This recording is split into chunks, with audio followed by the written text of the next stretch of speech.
Hello to everyone, it's me again, Chris Montejo TV na nagsasabi sa inyong welcome to my channel.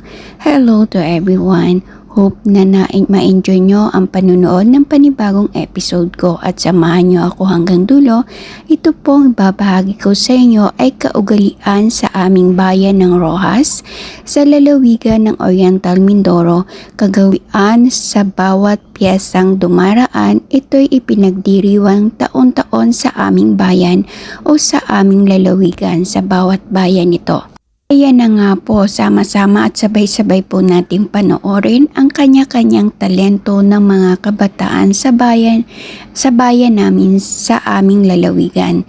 Kaya't nawa po'y maging inspirasyon sa mga magulang, mga kabataan ang kanilang mga talento.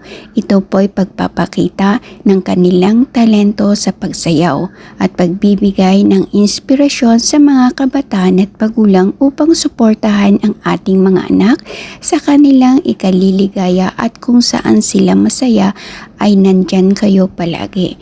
Ito nga po ang gaganda nilang tingnan. Ito po ay ang tinatawag na street dance or festival sa bayan ng Roxas. Ito po, diriwang na ito ay kapiestahan ng Viva Santo Niño, kapiestahan ng aming bayan. Ang street dance po na ito or festival ay ginagampanan ng mga mag-aaral sa bawat paaralan sa loob ng bayan ng Roxas. Ito po ay hindi ko lang rin alam, 8 yata pong paaralan nito na ipinakita ang kanilang mga talento. Di ba po ba nakakatuwa, nakaka-inspire na mapanood ang ganitong pagdiriwang, lalo na kung ang isa sa mga yan ay mga anak mo or isa sa mga yan ay ikaw mismo.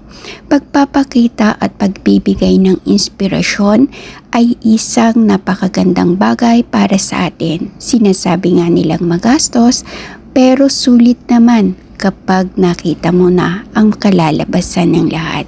Dahil ang pagbibigay at paglalabas ng talento ng mga kabataan ay hindi natin mapapayaran.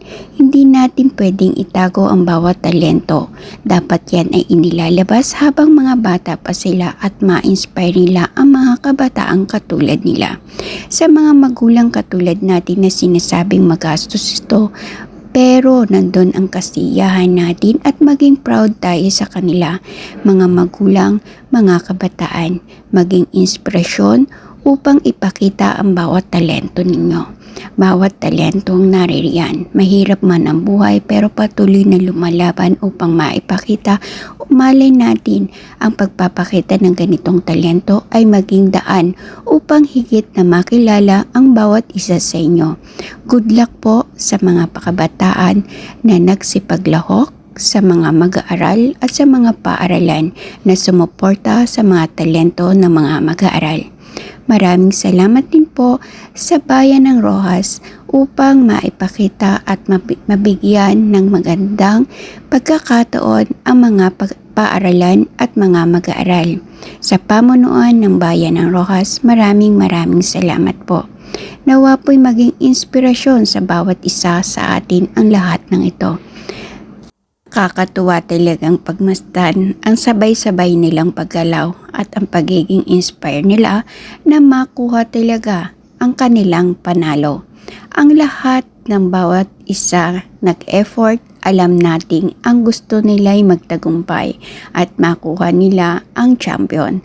Good luck sa mga mag-aaral na hindi man nagtagumpay sa panahong ito. Dahil huwag kayong mawawalan ng pag-asa basta't ang mahalaga ay naibigay ninyo ang best ninyo. Lahat naman ay magaganda.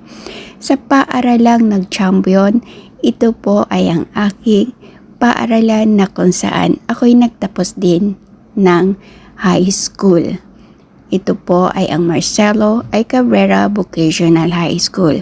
Congratulations po sa mga mag-aaral at sa mga guro, mga magulang na siyang nag-effort upang mapagtagumpayan ang pagdiriwang na ito. God bless you more and more power sa lahat ng mga kabataan, mga mag-aaral, mga guro. Sa inyo po nakasalalay ang mga talentong meron ang inyong mga mag-aaral. Maraming salamat. Salud po sa mga guro, sa mga yan na nga po, di ba po, napakagandang pagmasdan. Sana po'y na-inspire kayo. At maraming salamat po sa sumuporta at sa mga manonood nito at tinapos hanggang dulo. Sa inyo rin po nakasalalay ang lahat ng ito. Maraming salamat sa mga laging sumusuporta sa mga bidyong ina-upload ko. Maraming salamat. God bless po, hanggang dito na lang pong muli at sa muli po ay sana po ay supportahan niyo po ulit ako. Maraming salamat po. God bless everyone at lagi po tayong mag-iingat. Saan man tayong sulok ng mundo o saan man tayo paroroon, ang dobling pag-iingat po ang lagi nating huwag kalilimutan. Bye-bye for now and God bless everyone. See you on my next episode ng aking pag-upload ng video.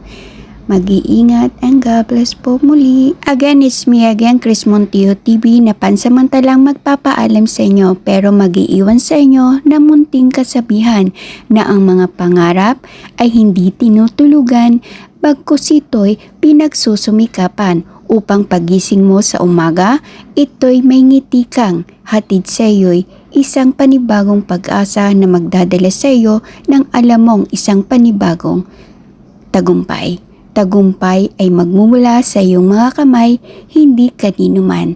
God bless everyone!